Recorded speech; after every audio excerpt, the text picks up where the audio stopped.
So I put on Twitter this week that Bengals-Rams is the least Super Bowl sounding Super Bowl of all time. And there's good reason for that. These are two teams without a huge amount of history. In fact, their one combined Super Bowl title is the lowest we've seen in a Super Bowl matchup since 2003, when the Patriots played the Panthers and they just had one Super Bowl title between them.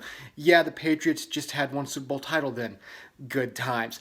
But it's not just the fact that these two teams aren't bathed in glory. When they play each other, not much happens. They played 14 times in their history. The last 8 games they've played have been noon kickoffs, 1 o'clock if you're weird on the East Coast.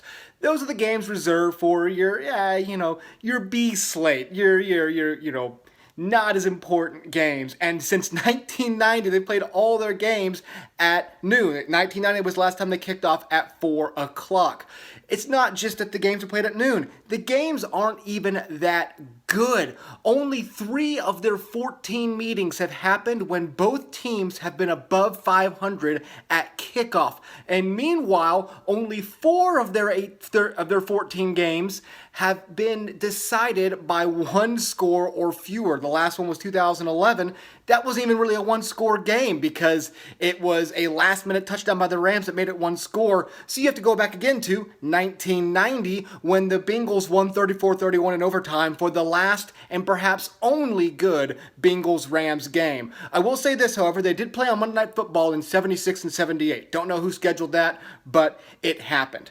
This matchup's been split almost right down the middle. The Bengals have won 8, the Rams have won 6, and the Rams have barely outscored the Bengals in this matchup, 259 to 255. That's right, 14 matchups, and there's only 4 points separate. Quick aside, if you think that's weird, the Rams' division rival Arizona, the Bengals have played them 12 times. They've split the match 6-6, and they are tied 297 to 297. That's just too random.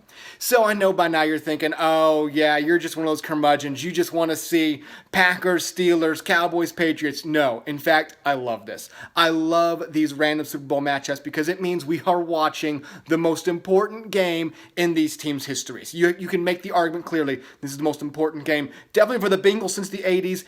49, I mean, the Rams were in the Super Bowl just a few years ago, but it didn't feel as hopeful as this one for them now with Matthew Stafford. I love new Super Bowls. I love these fresh faces. I can't wait for a Jaguars-Lions Super Bowl, a Texans-Panthers Super Bowl. Give me all the weirdness. And this one is going to be super weird, but most importantly, it's going to be the most important game in history for one of these two teams.